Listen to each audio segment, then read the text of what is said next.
Hi everyone, it's Wendy. Welcome back to the channel. So I have been asked by a number of folks if I can show you how I basically prepare the cover for a antiquarian or hardcover book with a soft spine. I think I've shown this at least in part in a previous video, but it's been a while, so I thought I would show you again. So this is the book I've chosen to use. This has a very narrow spine, and it has damage to the spine. There's a tear up here, and I think there's one back here on the spine. You see, yeah. Pardon me, it's separated a bit. But I love this blue color, and I thought it would be a fun one to use as an example. So the first thing we want to do is gut the book. Now I should start by saying welcome, hello to all of my new subscribers, hello to all of my old faithfuls. Thank you so much for joining me. You all are such an important part of this channel, so thank you so much. All right, so there's two ways that I might gut or take the covers off this book. You can use a blade like this, and just see if there we go, I think you can see. Go down the spine, being very careful not to cut yourself. Generally with these books, you can feel they'll have like a bit of a cloth or a string that connects a little bit there. And see how simple that was? Very easy. Or you can take a pair of scissors and cut down if you want. This one's already got a little bit going on there. And like I said, you can take scissors and you could cut up the spine. But I'll be honest with you, I prefer this method. So let's see. We'll hold that back. Make sure your finger is nowhere near where you're going to be the blade of the knife. And I'm just going to come down again very carefully. And look at that, I managed to shave some of this off, but that's okay because we're covering it in fabric. And then this part of the book I like to fold it like this, because then I can go back and take the pages out. Let me just see. Is that the center? Sometimes it's hard to see where the strings are, isn't it? Is that just me getting old? Ah, there we go. So there's strings there. Oh, I love this. This has got a bit of a watermark on it. And what I do to take the pages out, I hadn't intended to show you this, but I just happen to have my seam ripper handy. I use a seam ripper for this. And I just go underneath, pull, underneath, and pull. And then pull some pages out, because we're going to use those. We're going to use at least one per signature for making the book. So some of this I will continue to show you in future videos. I'll make some more of the book together, but for now we'll just stick to the cover. So yeah, I kind of made a mess of that, but like I said, it's okay. And what I want to try and do is remove any obvious bits of debris here in that line. You can see there's an obvious piece there. Rachel at Roxy Creation has lots of wonderful videos on how she does this as well. So we use, I'd say, pretty much the same sort of process. So I'm just going to get rid of that. Okay.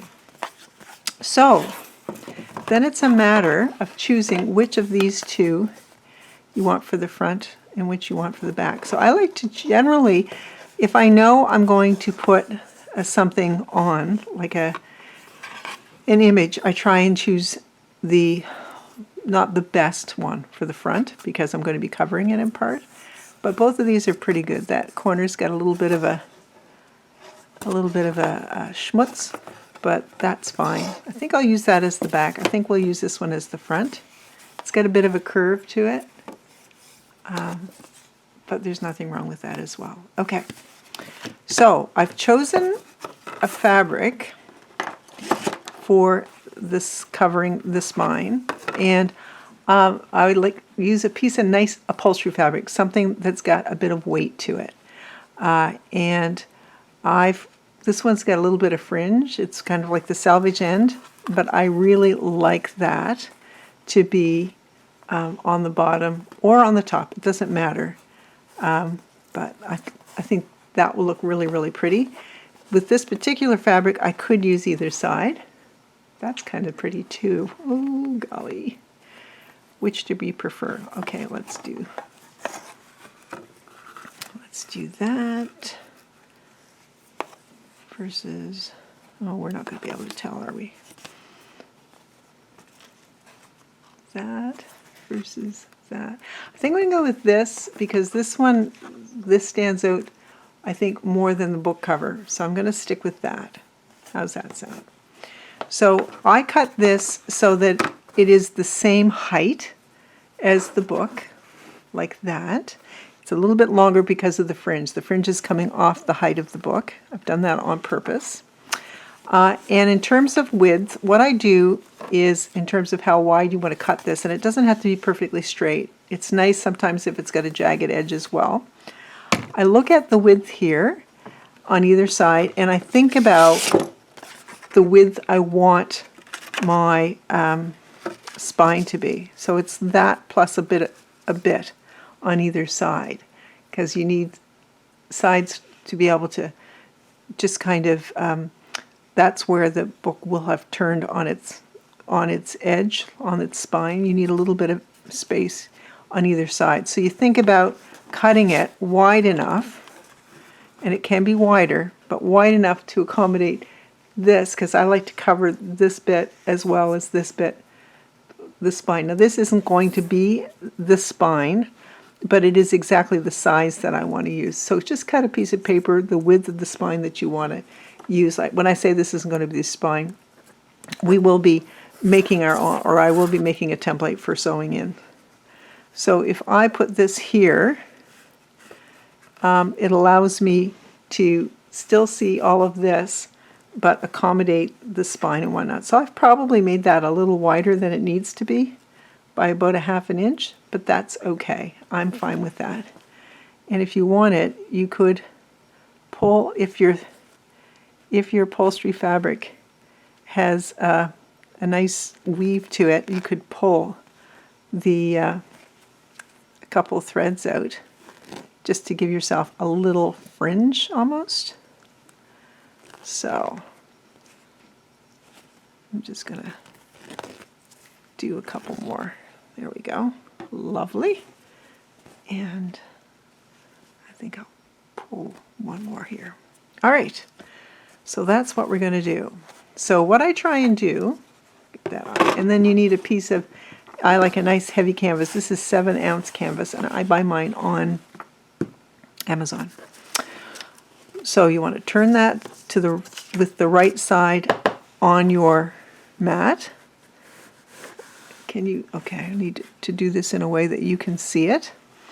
And then you want, I've decided that this is going to be my back. Yeah, we want it to be blue. That's going to be my back. And then your right side, the cover is going to be on the left side when in this process. Okay, so move this out of the way. Move this sharp knife because we do not want to harm ourselves.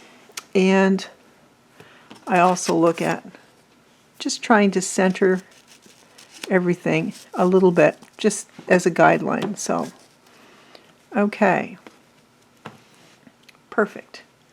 So I could come over a little bit more so that you can see everything that's going on. Lovely. All right. So I am going to take my glue, and I'm just using, this is, I love using this, Aleene's Tacky Glue. This is Turbo Tacky, but just regular tacky is fine.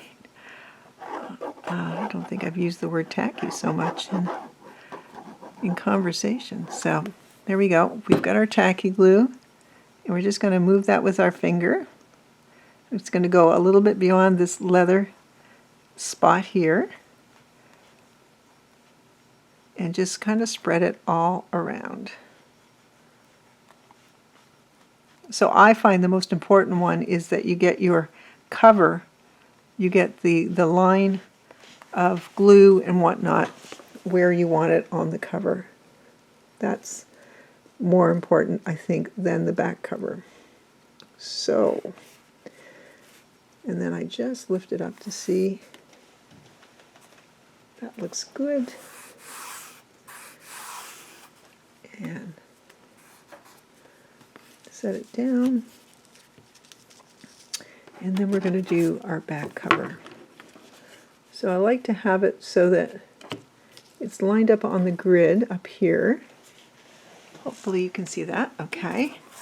And then I'm going to do the same thing here on the back cover. And this glue is very spreadable and really it grabs quickly. It's very, very nice for this. So I'm just going just a little bit beyond the leather. If the fabric that I'm putting on it for the spine goes beyond that, I can catch that a little later. I don't have to do it right now.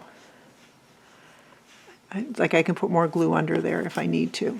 Okay, so I'm going to push this over a little bit, put that down like so.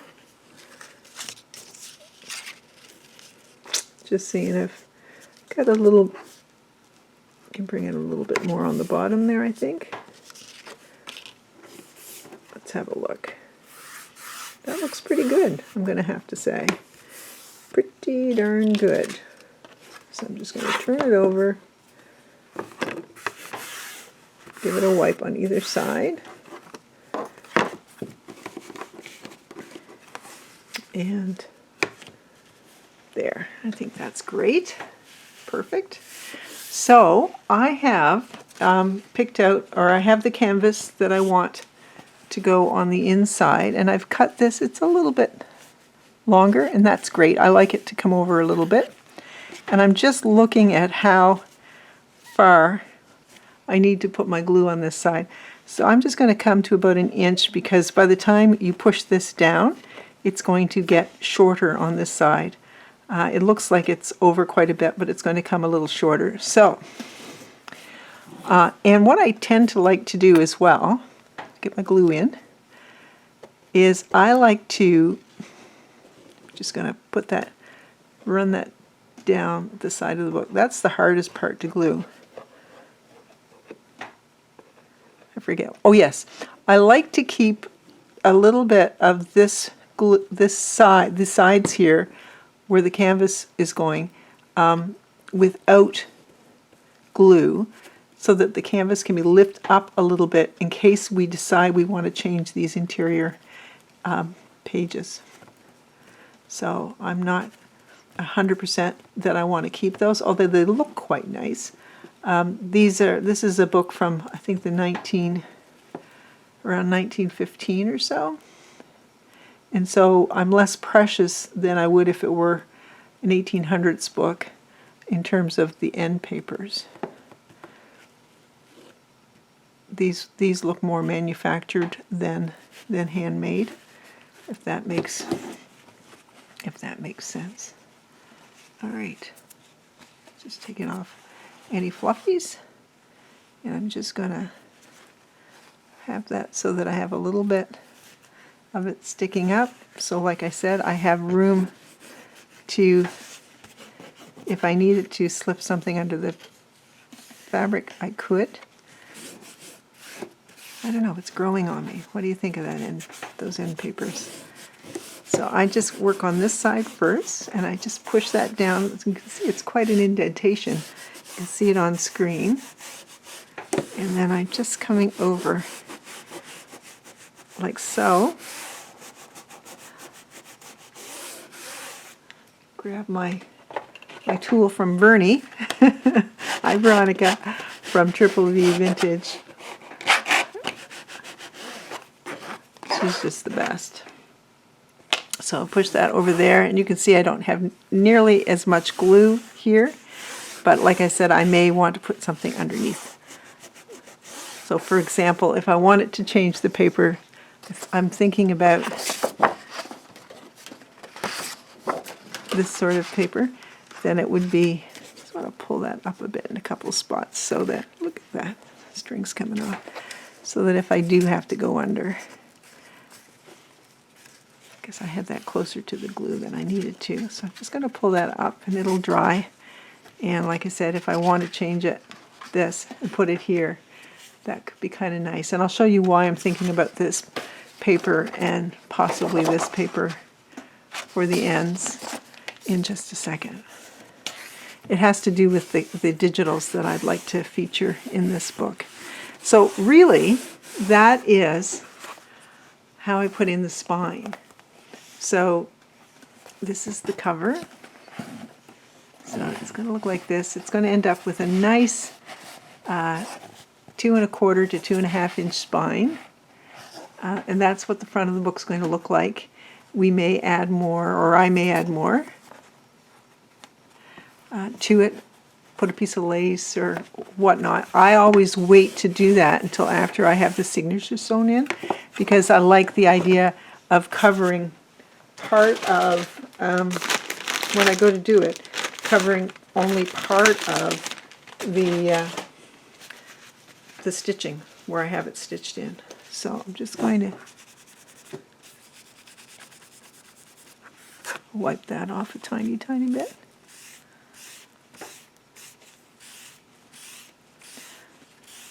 A little bit of a wet one. And we'll be good. Sorry, just trying to get that glue off my finger. Easier said than done. So, oops.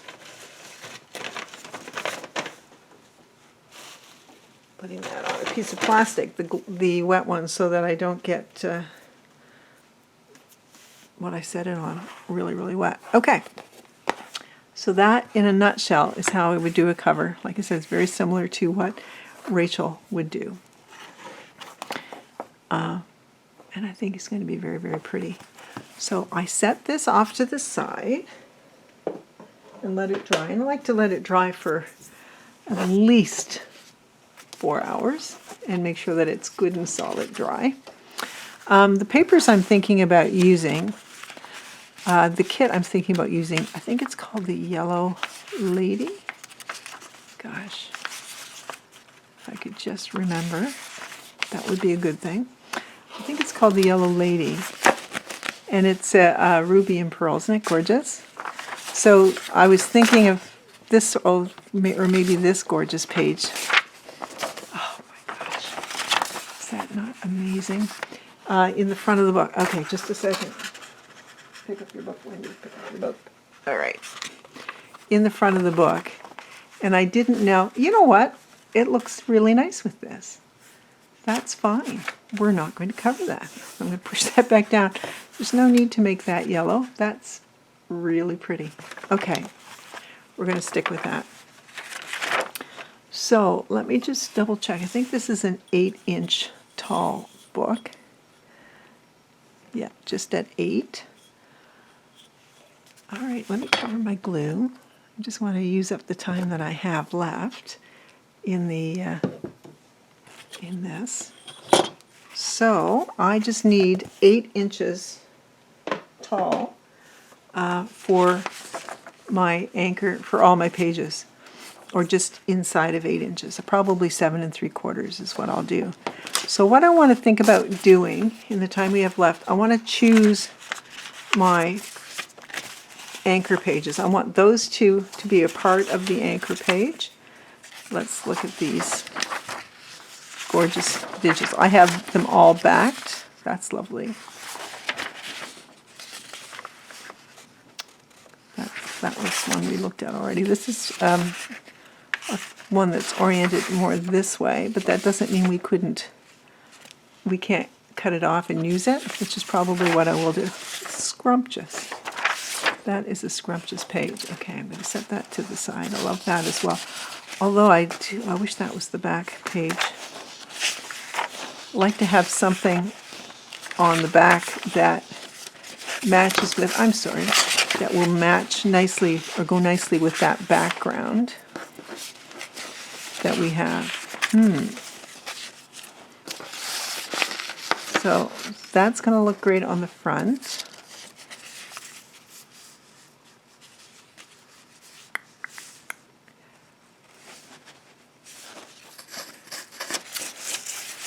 Okay, I'm just checking to see if there's anything else that... Isn't that sweet? We could use that as the back page, couldn't we? I'm not going to, because I tend to like to fold it over, and I don't want to fold over on the page.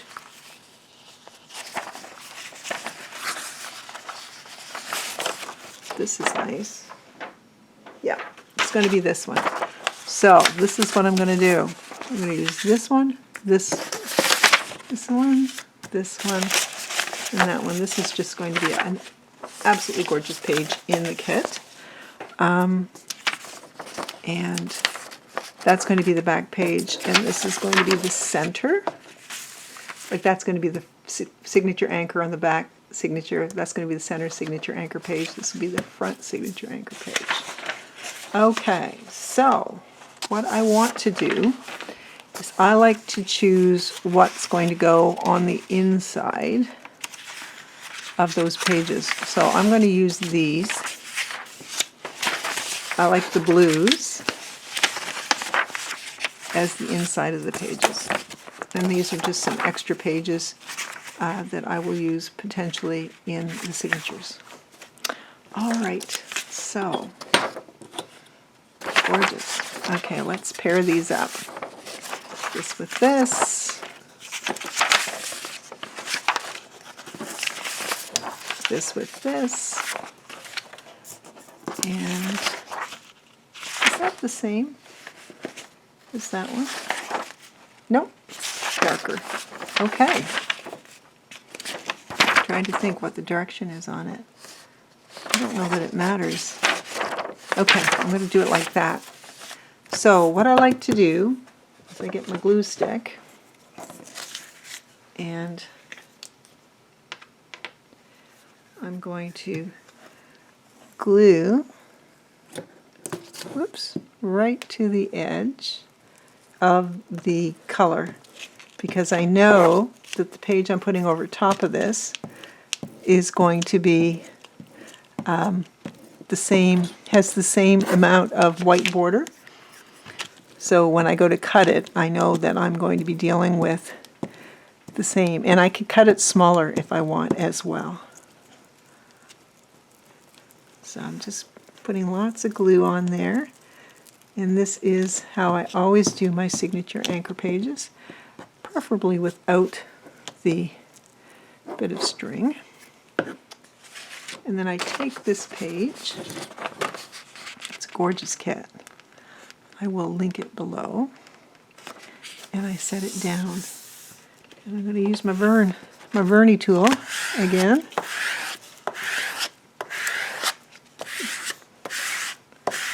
Like so. And someone's bound to ask me about my printer. It is indeed an Epson inkjet. And mine's a 3710, I think is the number. Yeah. And I am very, very pleased with it.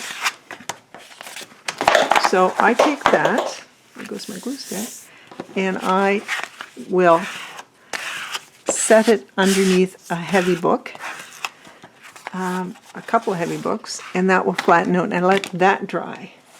And then I'm going to do this next one. There's Miss Midge, and it's a little bit shorter, and that's okay. I'm okay with that. Let me see, I have another glue stick so that I don't have to go chasing after the one I dropped. And I'm just going to, it comes all the way to here, but it doesn't go up as high, so I'm just gluing to what I think I need. And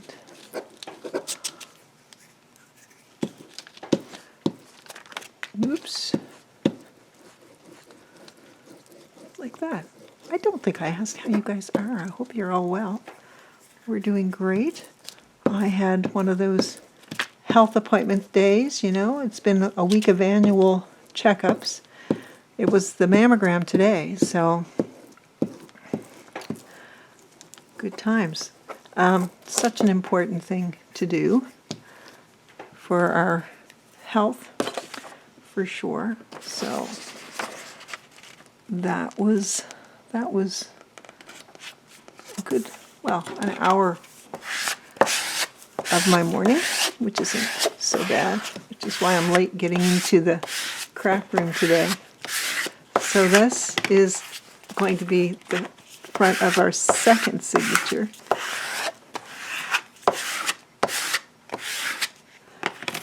There we go.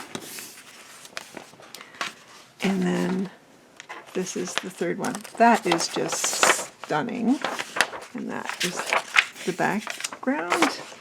So I will put my glue on. I hope I have enough glue here. Gosh, I don't want to have to be going under the desk while when I should be just finishing off my filming.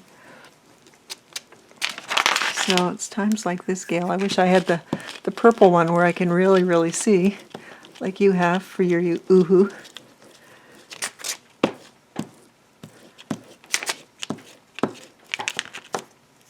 Thank you guys so much for some of the absolutely beautiful comments on my recent journals. I mean, you guys are always so wonderful and complimentary, and I just so appreciate each and every one of you. And the folks that tell me that I inspire them, I mean, to me that is without a doubt the greatest compliment, and it is not one that I take lightly. So thank you so, so, so much. There's so many of you that inspire me, but to hear that, it just brings me great joy. So I think this is going to be a lovely journal. I'm really looking forward to doing more. So I do commit to coming back and doing, we will do the, gosh, what do I do? I promise that I will come back and we'll choose our papers together. And if we have time, we'll sew them in. Or we'll see. We'll see how the time goes. And we will take it from there. So that's what we have so far. I will cut these out, and I'll explain to you after I cut them, once they're dry. And once this is dry, I'll explain to you why I chose to cut them at the heights that I do, etc., etc. So there you go. That is us starting our Lady in the Yellow Dress video, and starting our journal together. Just like to do that every now and again, just to make sure it's nice and flat. So yeah, so this is it. This is the start. So thank you so much for joining me, and I will see you next time. Take care, everyone. Bye.